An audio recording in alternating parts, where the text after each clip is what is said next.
Welcome to the All Guns, No Glory podcast. In the city of AlkenStar, this city of smog never sleeps. It is divided by a river, I want to say poor side, but it's actually an industrial side. A side of hopes and dreams, a steampunk side of inventors, alchemists, and gunslingers, all packed together in sheds, shackles, warehouses, factories, clubs, and more. And then on Sky side, you have those that would reap the rewards of AlkenStar's wealth. The fact that it is one of the only nations / vessel states of a city that produces actual firearms. And as I'd said before, 90% of these firearms are not exported. They actually stay within the city. In Skyside, they have high-rising towers. They have an actual airport for airships. And a beautiful view, as you can see behind me in this video picture, of the cliff face and the Usulaf River.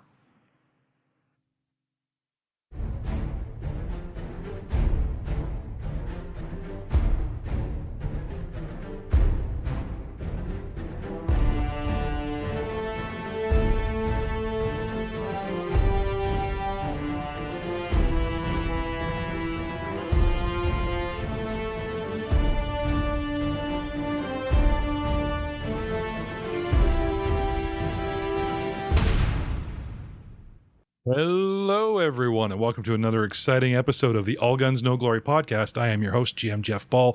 Tonight, we begin... Nat 20, let's go. No, we begin... Chapter 3. That's right. We are running the Outlaws of AlkenStar Adventure Path 3 books, and in the first book, which is named Punks in a Powder Keg, Chapter 3 has been breached. Third level has been breached.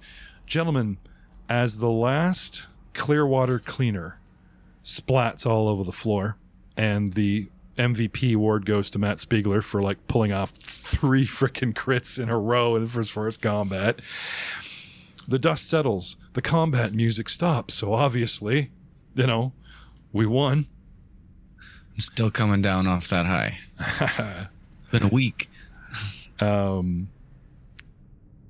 Shurney says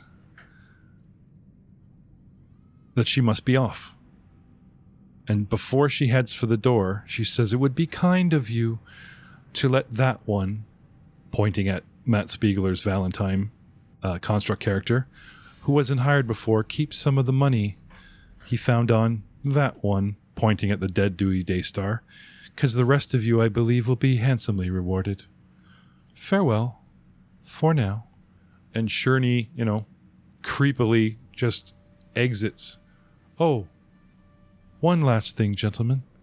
Don't tally too long. Your position is compromised. And she looks at the ceiling as if she's looking at the stars. A storm's coming. Peace out, bitches. And she leaves.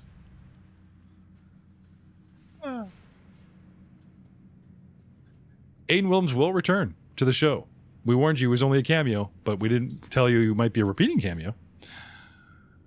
Does she fade into just a mist of stars and sparkles? She's not that high level yet, but one day she'll what does it look like, a Star Trek teleport in, just, hi guys, I have to warn you. What day is it? What time? What year? Yeah, sure. I'm sure that's coming around 9th, 10th level, right? For right now, she just sort of creepily skips. And she doesn't quite hit the ground like gravity bounce should, you know what I mean? It's that levitation thing that Aiden's always talking about. Like she's on moon gravity, 1/6 gravity, just kind of out the door she goes with her final warning. And you guys loot the bodies. You find gold, and you find a purse of gold with the initials AG on it. Can I have an intelligence check all around, gentlemen?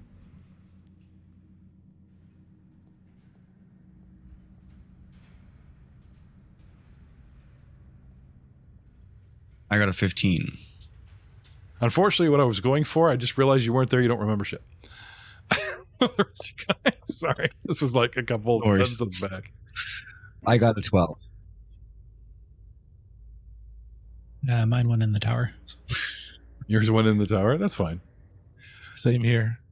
I'm looking through the notes, and I'm looking for, you guys remember a note that you found on the powder kegs. Do you remember? You searched the powder keg gunman, and you actually guys found a scrap of paper. It was like a flyer. Do you remember? I remember watermelon. Remember watermelon. Yeah, Phoebe's going to be pissed. She specifically asked you to bring her back fresh watermelon, and you failed. Failed. You failed the city. I should have her say that line. You failed the city. Found a scrap of paper that was a flyer. No? No one remembers? Okay, we'll come back to that. Because I'm not liking the dice rolls I see anyway. We'll come back to that.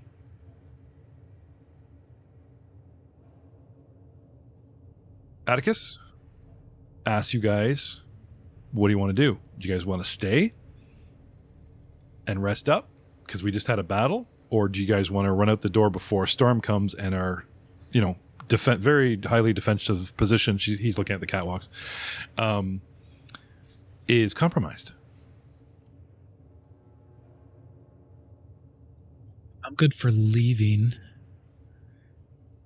I think we also just slept that night, had our battle.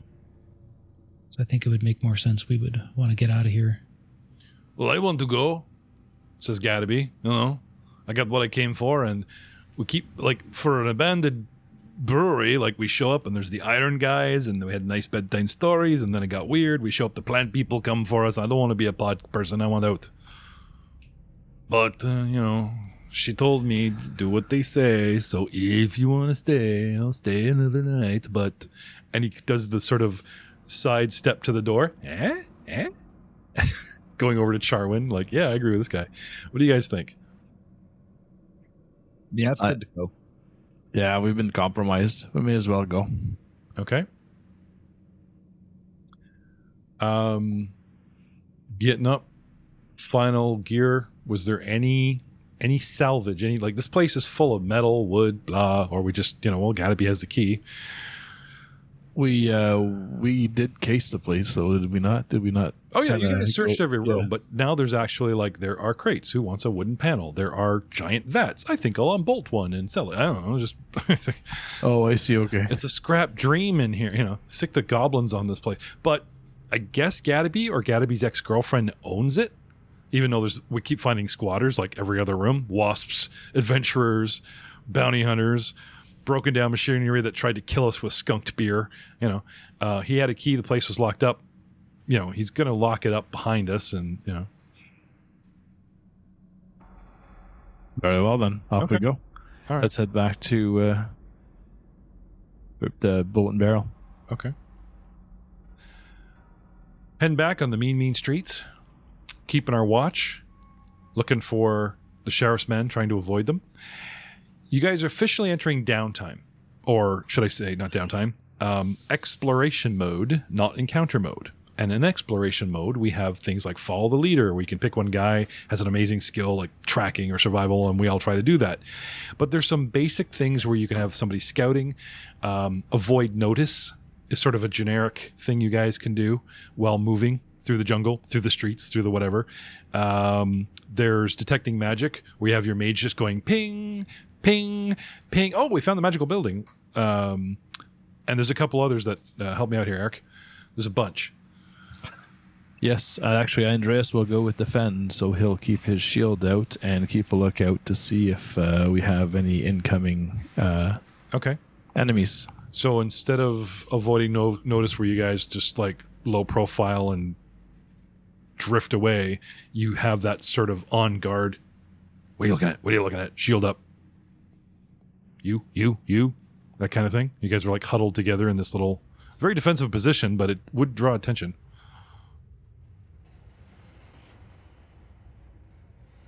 Both have their merits. That's his nature. Yeah, no. That's what. Not poo-poo. Yeah. That's the position he would take, right? Okay. Well, Makes avoiding notice for me a lot easier, so I'm good with them doing that. Jarwin's walking down the other side of the street, not with them. I'd like my own party DM, thank you. Do. Actually, a couple blocks over, you just see Charwin, like when you look down an alley at the adjoining street, you know?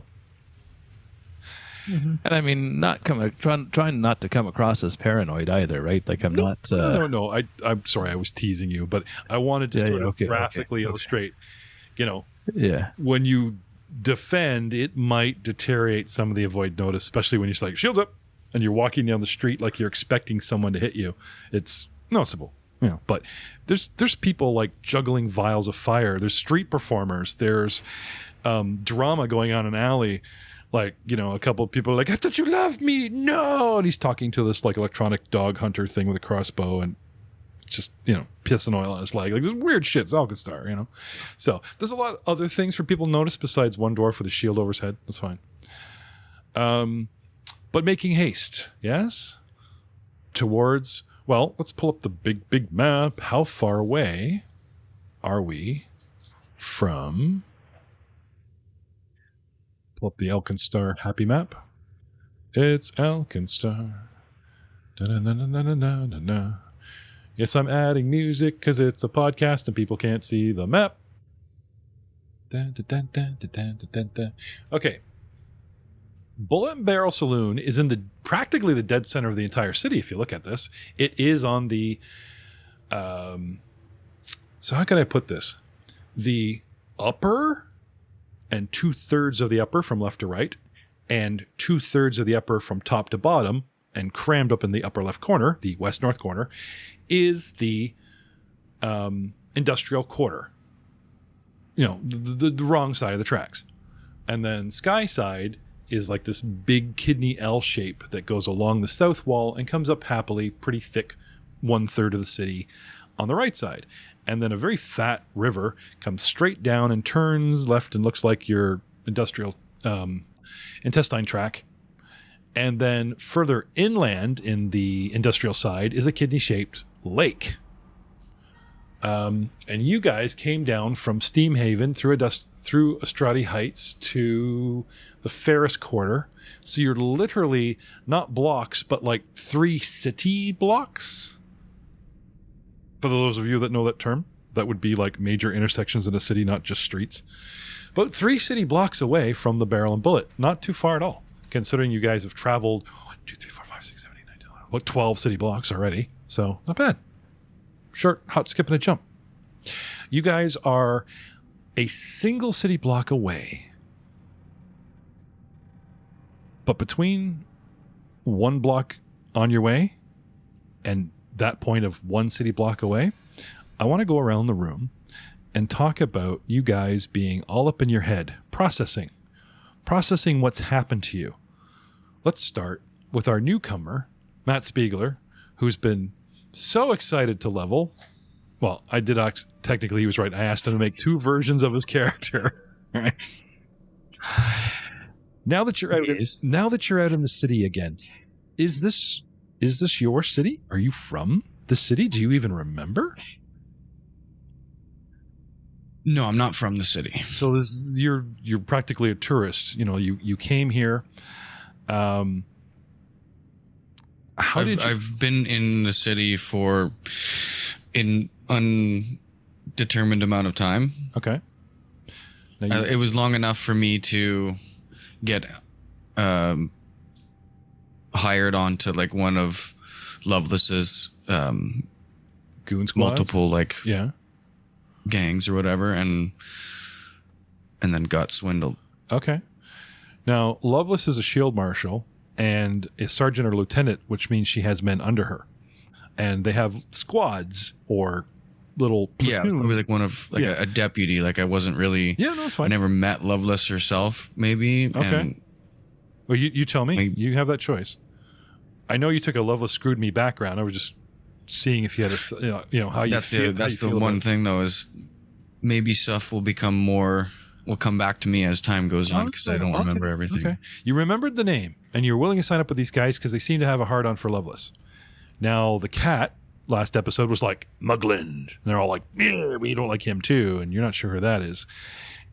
Flashes. Losing time, shutting down in the cold room. Certain circuits warming up. Now that you're outside and in the sun and you're, slowly, completely thawing and remembering your abilities and thoughts and this and that, you have taken a 3rd level, and you are a 3rd level what? What are you? 3rd level gunslinger ranger archetype. Ranger archetype. Okay. So as your memory banks heat up and everything, you remember additional training. It starts coming online, uploading into your sockets, that type of thing. There is my hunt prey subroutines start reconstructing. Okay, no, that's good. With these abilities, do you have any memories of tracking, of saving the wilderness, of despoiling the wilderness, of perhaps even bounty hunting, or just being a protector, like somebody out there that's a friend to nature, but also, mediates between society and nature, like a border guard kind of guy, that type of thing. Do you have any memories or flashes like that? Yeah, I think some memory banks hold some sort of semblance to what seems like descriptions of like wild creatures and stuff like that. Okay. While he's walking, and maybe a slightly slower pace, looking around while the dwarf, as the shield up ready to defend, our automaton friend is looking around, getting familiar, and as he cranes his head, unnoticed to all, except you and me, audience, there is a glimmer, a little rune. You guys ever see that kids' paper? It's like they draw something on the white paper with soap, and then you shade it in with a pencil, and whatever that has that shiny glimmer shades darker, and it reveals a picture. This is how subtle this rune is. Caught in the light, it's like the holograms on your new dollar bill kind of thing. Like, caught in the light a certain way, it shows an image, and it's the image of a rune. And as it flashes in the sunlight, it reforms from almost thawing and spreads out, and then begins to pulse or flash. I'm not saying it's burrowing. I'm not saying it's a beacon, but it is something that now magic activates and has become active. Next, we have Charwin. Are you even from here? No, I'm not from here. Druid from here. Yeah, Druid from AlkenStar. The people are like, come out of the river or something, fish guy, what did you take a level in 3rd level?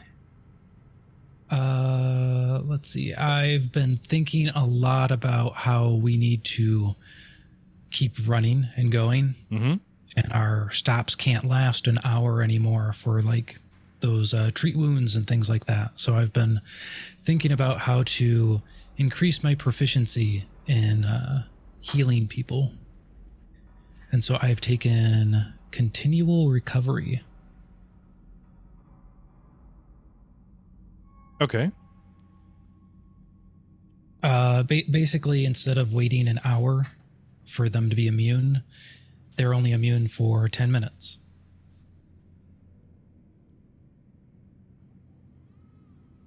So that should speed up being able to run from building to building.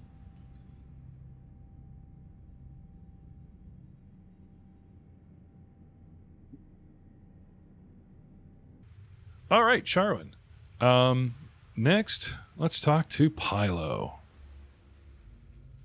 Well, that's me, Haill here, man. What's going on? Well, you're a man of mystery. We found you in the wreckage in the scrapyard with little memory of your extended past, and as you became more comfortable with this party, you've ingratiated yourself as a at arm's length ally. You've proven yourself very useful with spellcasting and a support caster.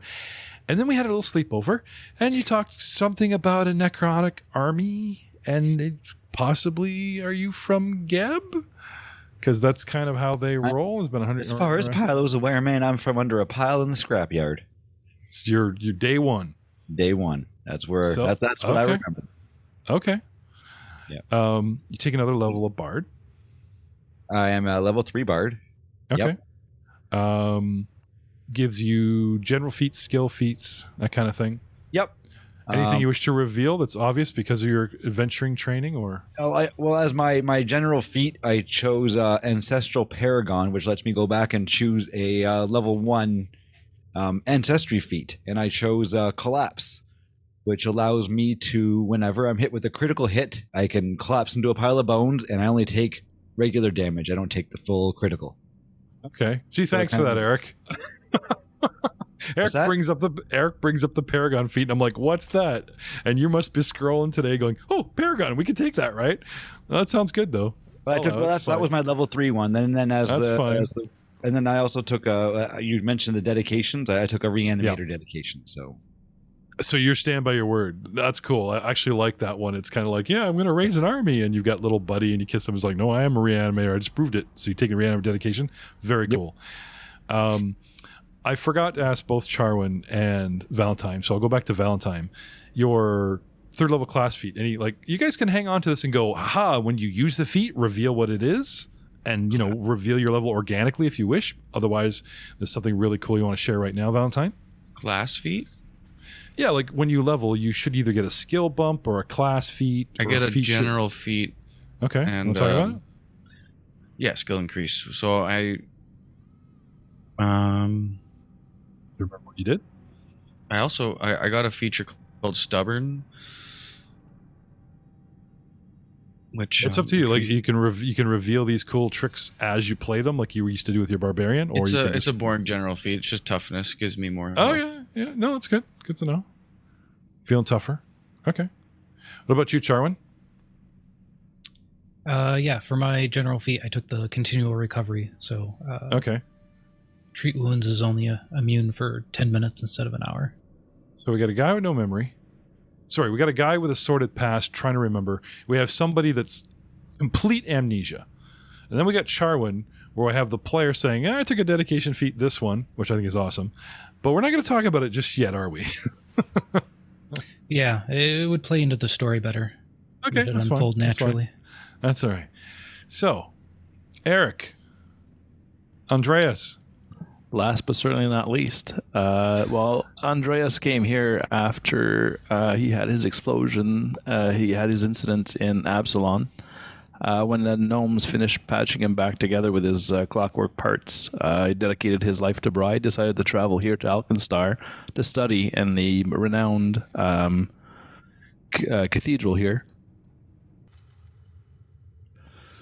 So traveled here to the study in the Cathedral of Bry in AlkenStar. However, with Muglin kind of setting him up for failure and having him ostracized, he kind of got lost, traveled, and basically ended up here at the Barrel and Bullet. Thankfully, Phoebe took him under his wing, her wing, I should say. And now, since he has no means of keeping up with his parts, he's kind of taken on the inventor dedication so he can kind of keep himself up and running. Bry, knowing the kind of punishment that he's going through, was able to bless him with healing hands, so his healing abilities are a little bit greater, so he does D10s instead of D8s. Cool. And now lastly, just life having kicked him down so much, and this last exposure here with Gadaby and Gadaby's straps kind of sent him over the edge. So he took Intimidating Prowess as his third level feat. Has become a taciturn dour dwarf. And that's a who and a what now? Just a cantankerous, miserable dwarf. Just having being fed up with things in general being picked on, so now he wants things to go a little he's gonna use his intimidating presence a bit more stronger. Oh, okay. Is that a feat, cantankerous dwarf, or are you just saying this is like a flavor thing that's happened to you? Flavor thing. I took the intimidating prowess feat. Okay, sorry. I just thought there was some kind of cool double thing you had going on there. It's like, and I found this, and I found this, and now I'm this. It's like, oh, sweet. But wait, nope, what? I try and explain it. Yeah, it's all good. Using big words. Okay. So now, what am I missing? 1, 2, 3, 4. Our cat inventor, Joeseph, has taken alchemist. And so Alchemy, he's taken a shine to Gadaby's work. And as you guys are walking along, him and Gadaby are tight buddy-buddy, and it sounds like he's actually going to stay at the Bullet a little longer than you guys, working in the lab like he did, between chapter 1 and 2, and assist Gadaby in his work, and possibly not be such the field agent with you guys. He's getting very excited about this. So Joeseph Davis isn't leaving the show, but we're putting him in cameo status as his cat is going to be around, but Joe's schedule is not allowing him to play him so much. Leaving the four of you to lead the charge. And with the cat sort of, I'm not going to say he's shelved, but sort of in and out of the show, you guys have evolved from the original party in 3 chapters to a brand new party. The dwarf we found in the scrapyard. The bard, skeleton, we found in the scrapyard. Charwin just showed up mysteriously, but we'll get back to that. Maybe a little bit, maybe it's not such a random party after all. Guys, as you guys head across the city and you're back to that last or almost last block, one more weensy little thing. Andreas, so you're defending, you're a couple of eyebrows peeking over the top of a shield, right? Yep. And as you close on the bullet and barrel, you see the storm descend over the west wall behind us, like just rapidly. Even at a run, you guys might not make it. What do you do? Everyone's all talking to each other and being a tourist and looking around, and you are the defender. You're the one looking for trouble. And just that, have you ever seen the movies where they actually have the sandstorm? And it's just a wall that's rapidly coming, and the bottom of it kicks up like a combine, like it's right. This wall of mist just reaps across the back wall, and it is, 2, 4, 6, 8, 10, 12, 13, it's like 16 blocks away, and you guys have a block, but its speed is a massive storm. What do you guys do? Time to haul ass, boys. Let's go, let's go, let's go. And I point towards the skies and I start pumping my little dwarf legs. Okay, so he was at the back of the line. You could just zip through you guys, forget the shield, pumping the legs, points behind. You ever see the guy do the turnaround jog? Hey guys, we're fucked. And gone. You never see a dwarf move so fast. You guys turn around and you just see this wall of, oh my. What do you do? I'm going to turn around and haul ass after him. I'm going to look at our new pal Val and Charwin, and I'm going to cast a message to each of them saying, hey guys, there's some scary stuff coming. We better get inside quick. Okay. Hull and Butt, can I have an athletics check from each of you, please? As we try to outrun the storm. I actually start 7. running and jumping at the same time. Ooh. He's got the go-go gadget legs where the extends. Or you remember how from the Clone Wars, the commando droids, how they pounce and jump off walls and stuff? Do they have a piston leg, where the shin gets a little longer for that push, or no? Yeah, I think that's what it is. Or is it just the fact that you can fold your ankle and knee perfectly, and when it extends like a scissor, it makes maximum use of leg space because you are automaton? Sure. Okay. So I'm going to use a little cheat here to get ahead of everyone. Sure. I'm going to use my focus spell called Rising Surf. Okay. I'm looking for athletics, Valentine, not acrobatics. And even though you're trying to spam away that 1, I saw that. I liked your flavor, and distract me with a flavor description. Nice try, Spiegler. All right. So, cheating Charwin. What are you doing? I am casting Rising Surf. It's a focus spell. I create a wave of water that I ride, banking around obstacles and surfing to higher ground. You move up to 35 feet, raising yourself up to 5 feet above the ground. Oh my God. Cue a classic 60s or 70s song called Pipeline. Have you guys heard that song? I don't think so. No? Okay. It starts with a riff, which makes it sound like this wave is rolling over top of a surfer, hence the pipeline surfer. And it's like, and it goes, and then the guitar comes in going, meanwhile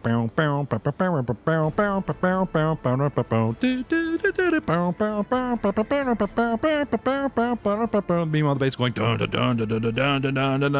you get the idea. Look it up, Pipeline. Just like it. Copyright, thank you. Copyright, I can't. I'm allowed to sing it, but I'm not allowed to play it. So, yeah, this wave comes out of the lake behind us and just whips through the alleyways that we don't even see at the source.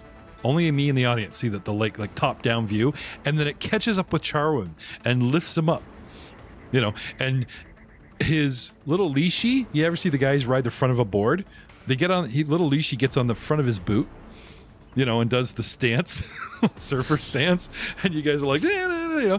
So they're off, and out of the horse gate, there comes the dwarf, right? And you guys are looking, and everyone's running, and then Go Gadget Legs here starts gaining on the dwarf, right? And then all of a sudden, there's just this water wave cuts around the side of the street and up a building, and like a skateboarder, you guys see Charwin and the Leashy come up. The camera stops. He's looking at you guys, and you're looking at him, and there's a twinkle in his teeth in his eye, and then gone. The water shoots him forward. Unfortunately, then he gets to the front, like he gets to the front of the bullet and barrel, and just like slams up against the wall, against the window. Peels down, and you get that squeegee noise. And by the time he hits the ground and stands and shakes, brings out his robes, you guys catch up. Meanwhile, at the very back, everyone's forgotten about good old Pilo. What'd you get, Pilo? I rolled a 7. The storm catches you, and 3 really weird things happen. First, you feel cut off from your occult sorts of magic. It's not that it's ripped from you, but it's like you're holding a volleyball, and now that volleyball, which is your cult magic that you have tucked under your arm, so, you know, or you're ready to like serve it at people, becomes a tether ball. You guys know tether ball? It's a post and it has a volleyball on a string, right? And now it's like this post is the storm pulling your magic or occult casting school of, you know, away from you. And you're trying, like it's out of your hands. It's right there in front of you, but the storm takes it from you and you're cut off. And you can still see it. You can still sense it, you know, but it's out of reach, as it were, while this engulfs you. And it's like, damn it, the druid cast. Oh, yeah, no, he cast first and crap. The second thing, as you're running along, and it's like, okay, maybe you could fold your bone legs like the automaton did? Maybe? If you want to try, that would be burning a hero point to reroll the athletics, or no? No, you know what? I'll save the hero point just in case. We'll see what happens. Okay, so instead of like the storm use hero points. Sure. Instead of the storm overtaking Pilo, and then all of a sudden he like bursts out of the front of it like a speed, like he's, you know, wisping a smoke. That's what it would have happened. What actually happens? Only you, me, Pilo, you as in the audience, you, not these guys, know what happened. Pilo, you start growing tendons and skin, and God. you completely regenerate. Oh God, my nightmares. Hands. Oh no. Oh, this is horrible. He's touching. Troy's touching his head too. Yeah, you touch a face, you know, and you're freaking out and you're running. This is bad. And I'm gonna cast invisibility. No one should see me. No one should see me. As you cast invisibility with your skin and flesh, because I don't have my skills, right? As you try to cast invisibility, but with your skin and your organs returning, your brain reforms in your head with memories. And for a moment, for an instant, you remember who you were, why you were in the scrapyard, and it fell on top of you. And then the chaos of the actual storm peaks around you, and what do you remember?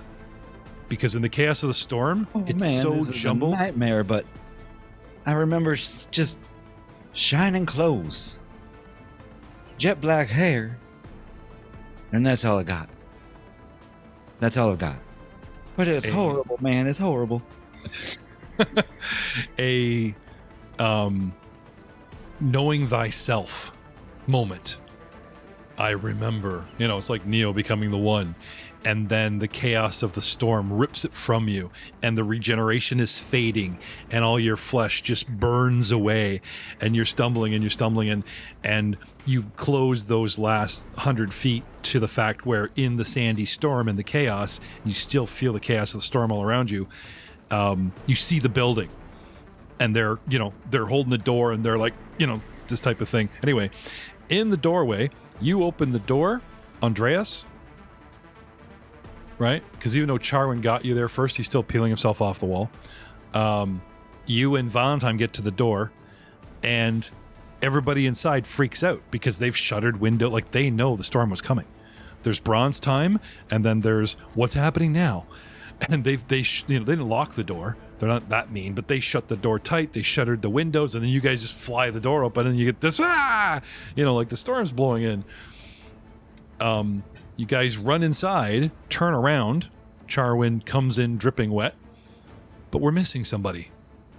And everyone's screaming at you to shut the door, and this sand and debris and magic and rainbow comes flooding into the room and immediately starts doing weird shit to people, tables, like not like the tables are dancing and like the clocks jump up and the candlesticks start going, be out of gas, be it, like not that weird, but you see like the candles in the room turn different colors in unnatural flame lights, and you see one candle on a guy's table near the door turn into bone. And a table leg, just a single table leg on another table, turns into like an actual metal leg instead of wood, and then rusts immediately, and the table falls over, and like weird, unlucky Wand of Wonder kind of shit starts happening. And it's 5 feet, 10 feet, and they're screaming at you, shut the door, what do you guys do? Do we abandon Pylo? Or do you guys demand, people get up, come over, and start trying to push the door closed, despite you guys standing in the doorway? What do you guys do?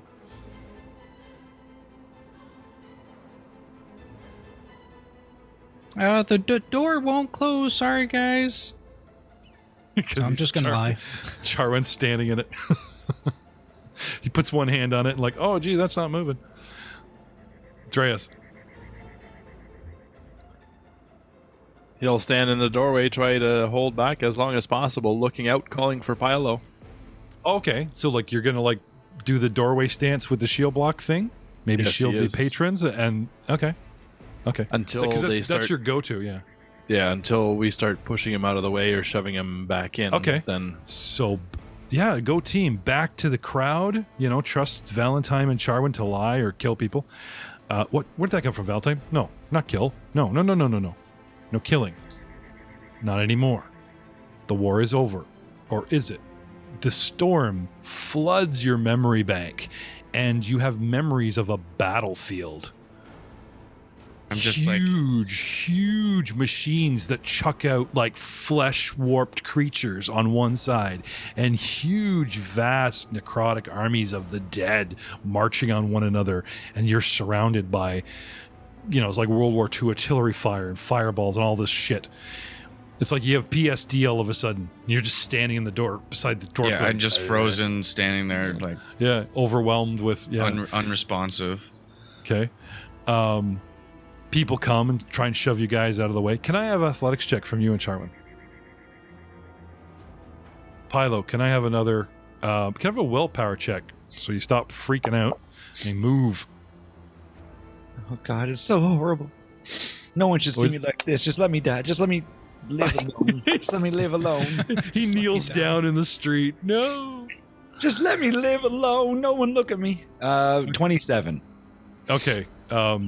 Crouching down and curling up, and your gorgeous hair and clothes, and then it's like it starts ripping off of you again, and you feel the will to like get up, move. You realize that staying in this thing. I just play dead. I'm a skeleton. I'm a skeleton again. Just thank God. I'm just gonna lay there in the street for a couple seconds. Okay, he just holds the magic forces away with sheer willpower. I love it. Okay. Charwin, what'd you get for athletics? I got a natural 1. Okay. So, yeah, no one's buying this crap, and they pull out of your hands. The construct freezes, isn't doing anything or taking a side. Andreas, you're taking the doorway, and they are not so mean as to push the door behind you and shove you out into the storm, even though everyone's yelling at you murderously. Several hands, 1, 2, 3, no, and you're just like, you got that heroic guy that's leaning out the spaceship as the gates come up, and like 1, 2, 3, 4, 5, 6 soldiers are dragging his ass back, and he's like, right? All these dudes start piling on you, shoulder, around the waist, legs, and they just physically shift, like slide your ass inch at a time back out of the doorway. Charwin shrugs and just finally closes it in your face. And all goes quiet. Right? They don't give you shit after this. They just hold you and wait until you're, see if you attack them or assure them you're fine now and that kind of thing. Because they get it. They lose people. People get caught in the storm and everyone, has to run away. So they get it. They don't chastise you after the fact. Probably at this point, I'd reach the door and knock on me like, hey guys, let me in. This storm is horrible, man. I was going to say. It's horrible. So just let me in, please. There's these horrible silent moments go by, as we ponder Pylo's fate, and then you get the... Please. Just let me in, guys. This storm, it threw the skin right on me. It's horrible. That sand is just hell. Charwin? Look what the sand's doing to him. He's practically bone. Let him in. It ripped the skin right off me, but first it gave me the skin, man. It's weird. It's horrible. They let him in. His clothes and robe are a bit of a tatter, and a lot of people get a good look at the real skeletal Pylo. But we do live next to Geb. We get that there are actually undead people and citizens, and they all wait. Hands go on guns. Hands go on weapons, readying themselves to see if this necrotic thing, starts floating and acting like a lich, and you get those flaming trail eyes, and but no, this guy is kind of humble and whiny and complaining about his complexion. So again, there's this tense moment, and like everyone just watches Pylo. No one attacks you, but everyone's staring at you holding their weapon, you and your crew. Thank you guys for letting me in. You don't have to put your weapons out, man. There's nothing scary out there. It's just a storm. Oh, man. That sucker will peel the skin right on you. It's crazy. Anyways, how's my party doing? How you guys all doing? You guys make it in okay? Valentine, you're back online. With the fading of the storm, so fades the memories. The last thing I saw in those memories, the wars kind of faded out, and there was like some sort of, it was like a pond in a beautiful forest, and there was like a small child skipping a stone and like a woman sitting on a rock reading next to them, and then I come back and see Pylo coming through the door, and I'm like, okay. Your memories are a jumble. And looking upon the woman and the child, they look up and they see something about the sky that etches horror on their faces. But then you're out of it and you're back here. Guys, it takes some doing, but Phoebe comes forward. All right. It's not like you've never seen a citizen at Geb. He's with me. Calm down, right? Comes over to Pylo, quite the entrance. Maybe I should explain the idea of a possible secret agency with you guy, but anyway, she hustles you guys into the back room and leaves Valentine at the door, not knowing he's actually with you guys. Valentine, you come back online, you're alone. Everyone's vanished to a back room. Did any of you see where my companions went? They point, let's say a little bit huss and muss and fuss, where before she gets you guys in the back room where we have secret talks and everything, there's a disruption, bang, bang, bang, when one of the bartenders like, is this guy with you? Or, type of thing. So do you guys vouch for Valentine? Is he with you? Hey, best buddy, what's going on there, man? Welcome back. Okay. So what happened? You're back. What happened to Gadaby? Oh, man, Gadaby, that guy is useless. We had to fight everything for him, but I think he got what he came for, whatever that was. Looked like a... Where is he? You were supposed to bring him here. The DM completely forgot about him during all those awesome cutscenes. Where the hell's Gadaby? Pretty sure I'm I rode my blaming wave Pylo. right over him. Oh, I think this is the one you're looking for. He's in my trench coat. He's in my trench coat. He pulls out like a little leashy or something, runs off, or like a rat. Just like a one-eyed, mechanical-eyed laser beam rat, and just burns his finger and makes him drop him, runs, scurries away. While we're talking, right, there's like a guy with goggles at the window. Like Charwin said, he got wrapped up in the water, but I got rolled like along the ground. Like, and then splatted up against the... This is why you didn't stick the landing, because you were carrying more baggage than your spell would allow, and pressed up against the non-existent wilted flower garden in front of my bar. It was Gadaby, who finally like just hides in his trench coat against the building like a tornado, and hope anyway, he crawls up the window and he's banging. You guys let him in, and he's glowing. I bring you love. I mean, no, I bring you destruction. I am death. I am Oppenheimer's got nothing on me. Where am I? Looks around. Oh, we made it. All right. Somebody buy me a drink. And he goes to the bar. And meanwhile, Phoebe is literally asking you guys where he is. And then again, another bartender comes back. I think he's out here, ma'am. Okay. So she grabs him. No, I was just getting a drink with my new friends. And, some con artist just saddled up to him. So you're Gadaby, are you? No. Grabs him, throws him in the back with you guys. All right. Debriefing time. Well, I guess you got him to me. Guess y'all got him to me, so that's what counts. But maybe not so much the dramatic entrance next time. Maybe, pay attention to the weather sheets, and when the oracle looks you in the eye and says, storm's coming, move your legs. Anyway, she chastised you guys a bit, but we're all here. We're all in one piece. She's got Gadaby. Seems to have whatever brains are left in him in order. So... good news, guys. You are awarded, as promised, 50 gold each, which I've put on your characters. Not silver, which is the new gold. 50 gold. So it's like 500 silver, because most things you buy in silver. 50 gold each for bringing him back in pretty much one piece. Bring up the old bullet and barrel saloon, because it's time... Well, you guys even haven't, this one particular map, you guys even haven't explored the entire map yet.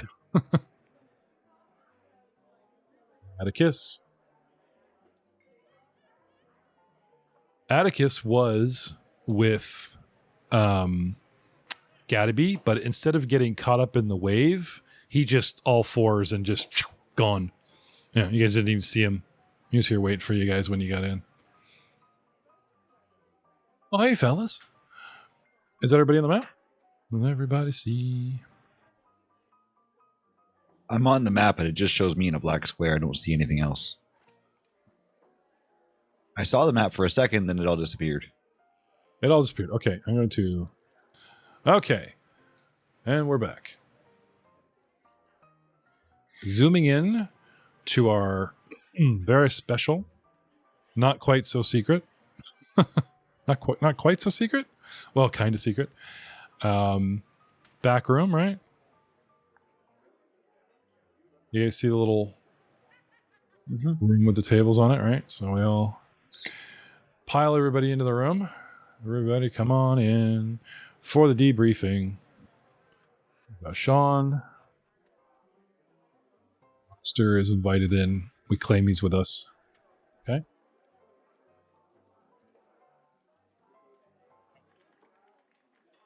I don't have a mini for Phoebe, but she's there because she is our, what do you call it? Benefactor, as it were.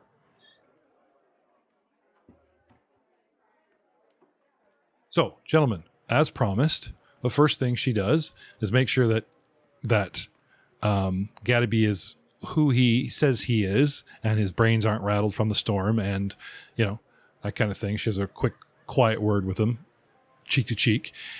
Leaves him in the room, and then goes and opens up a chest and brings out purses. 50 for you, 50 for you, 50 for you. I'm sorry, Valentine. These guys hired you. You joined the party. That's on them to pay you. But I do not feel bad. I do not expect payment. I understand my situation. Okay. Now, did you guys, as a GM suggestion, I suggested that we give Valentine the 30 gold that you guys found on Dewey since he was MVP. You guys are cool with that? Yeah, I'm okay with that. I think that's good. Same. Okay. And that is on your character speak. I already gave you that 30 because I figured they would say yeah. Okay.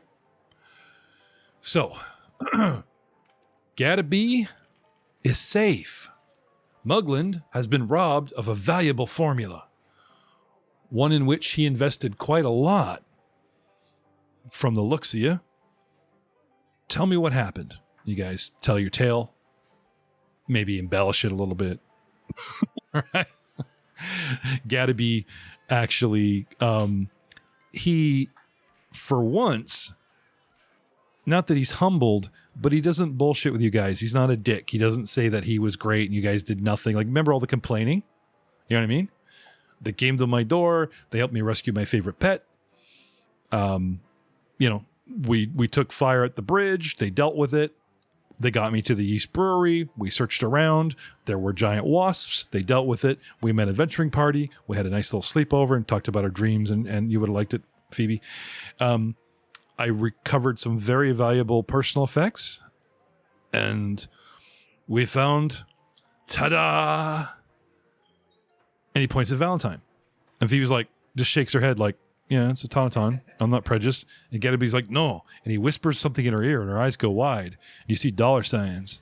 And she looks at Valentine somewhere between he's a hunk of meat she wants to devour and just some kind of respect, she just met a samurai. Oh, your reputation precedes you. And what is your name, honey?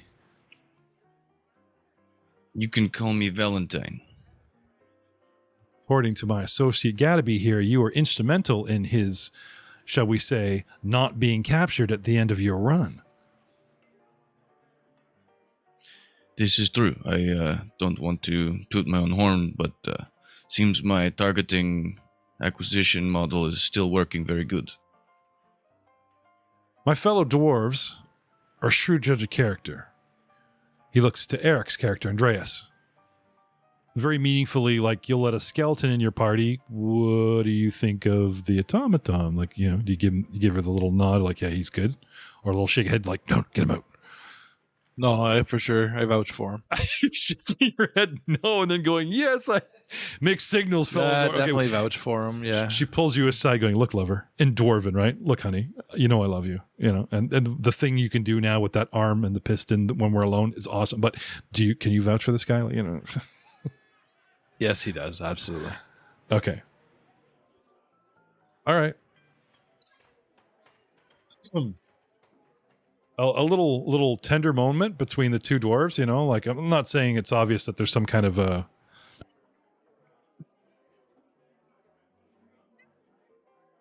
Reminds me of the tender dwarf moments between in that Rings of Power show on Prime with Buddy and his dwarven wife.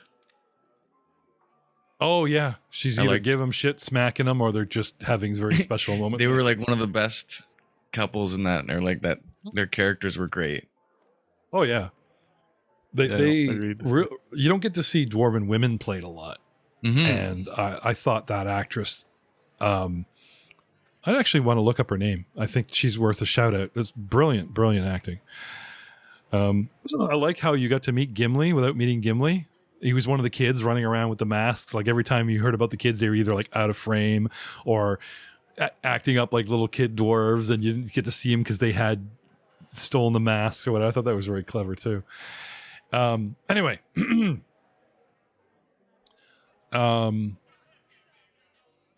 So Gaddaby pipes up that I think there's a little bit more going on. I think Loveless hired some bounty hunters, those cactus cleaners. They tracked us to the brewery when we were in downtime. Well, when we switched from encounter mode to exploration mode, and jumped us.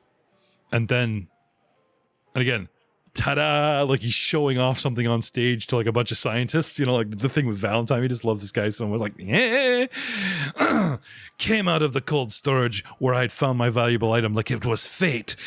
Climbed the stairs for...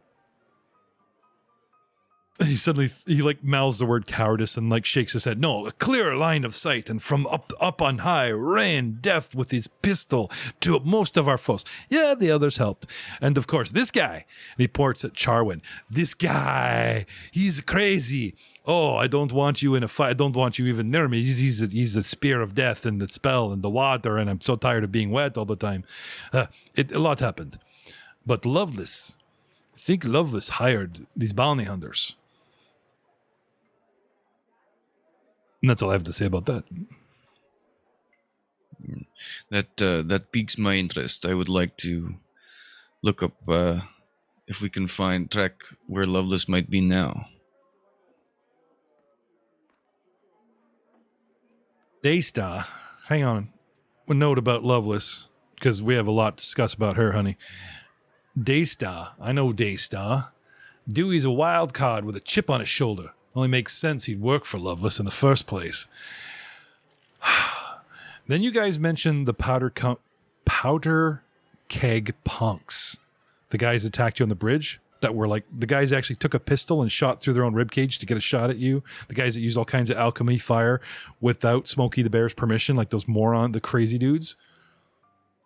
This really perturbs her. That doesn't sound like a play Loveless would make. That doesn't even sound like a play Muglin would make. They're reckless. They're crazy. They blow shit up just for fun. These guys snort gunpowder. And I don't know why my accent keeps changing, but just roll with me. I'm trying a couple of things. You know, I got some new Avon on, and just roll with me. Phoebe, something doesn't add up about these punks. Loveless hiring Dewey, I could see her, that low sheriff sneak, doing something like that to do her dirty work, you know, spread out her forces. Because remember, you guys made fools of her, got away from the scrapyard. We're all tee-heeing in the sewer, and you can hear her chasing the streets looking for you guys for like 4 days. Then you guys went on scouting missions, and we're still tee-heeing, going, hey, Loveless can't find us, you know, all this kind of thing. Well, I guess she decided to, you know, expand her forces. Anyway, that's all well and good. Gaddaby, Atticus, have something special in mind for you two. And let's take this in the back, shall we? And she takes you guys to this secret lab, the one that got Atticus all excited last time you guys here. Shows it to Valentine. Gentlemen, I would like you to make use of this. Gaddaby, I want you to find this as your personal workspace. Atticus raised a hand. He wants to help and hang back, and he'll be in the field as needed or cameoed. But the powder keg punks, huh? Phoebe Smith says, still looking concerned. I still don't believe it. Even Muglin's not desperate enough to work with that lot. And those fire starters starting to blow themselves up, like I said, to smithereens and work with the shield marshals. That counts too. That leaves us with quite a quandary. Who exactly hired these rascals? She strokes her chin as she thinks aloud. I suppose they could have come after the formula for Pyronite themselves. I mean, something like that. Word got out. They'd be drooling for it. They do like blowing things up. But this seems like a little too big of a play for them to make their own too organized or too intentional as well to ambush you on the bridge. The punks usually focus on casual arson and snorting gunpowder, like I said. After a moment, Dunsmith slams her fist on the table. Damn it. Okay. Looks like I need to hire y'all one more time. Big payout. No holds barred. 70 gold pieces each. She shakes her head, continues. Tress is going to kill me about the costs. She takes a minute, pulls a flask of whiskey.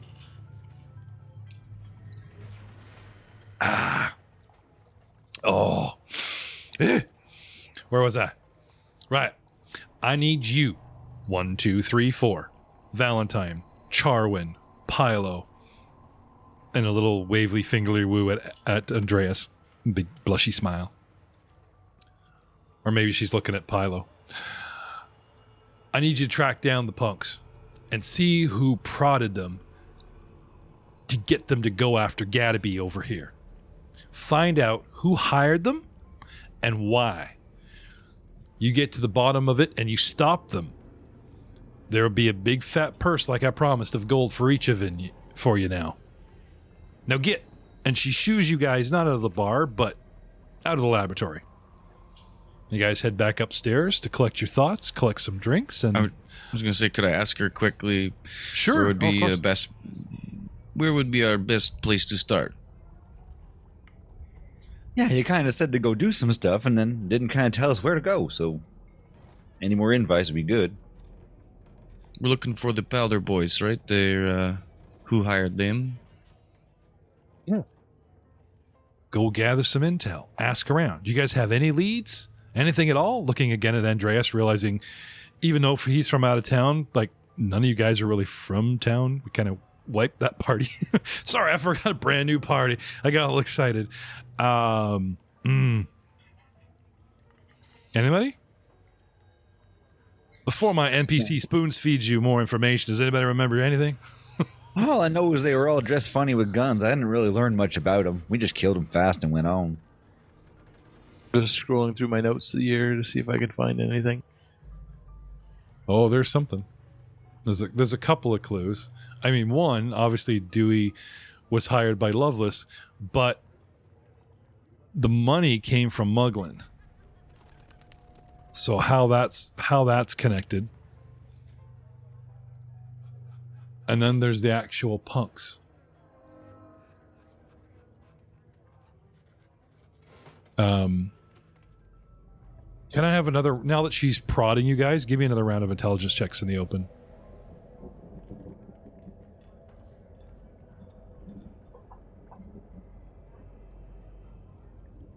Three. 7. Come on, guys. 14. Sorry, Spiegler, again, before your time. This is when they fought the punks on the bridge. Okay. Yeah. Andreas? 10. 10. All right. You don't remember the clue, but you do remember, Andreas, that you were the one that ended up holding a piece of paper, too. You were the one that stashed them. Somebody found, like, pieces of paper, and we had a very quick discussion, you and the cat, on the bridge. Because when we rifled through their pockets, we found two things, a flyer and a scrap piece of paper.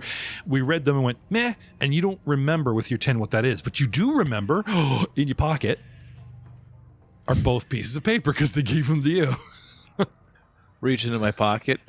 Okay. And pull out the piece of paper. And of course, it's the pocket with my mechanical arm, so it doesn't fit. So I gotta wiggle around and reach in and then pull them out. You hunting for bus change in there? Yeah.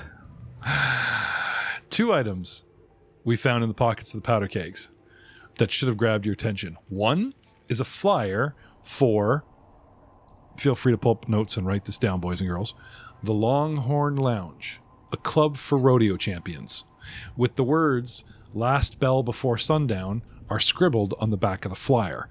The other, a crumpled order for a bunch of alchemical reagents, the kind of order that is fairly common among AlkenStar businesses that move a lot of inventory. This one has Gadaby's name and Gadaby's address scribbled on the back in almost like a childish hand. And as we start contemplating what alchemical businesses move that kind of stuff in those kinds of quantities, we will see you all next time.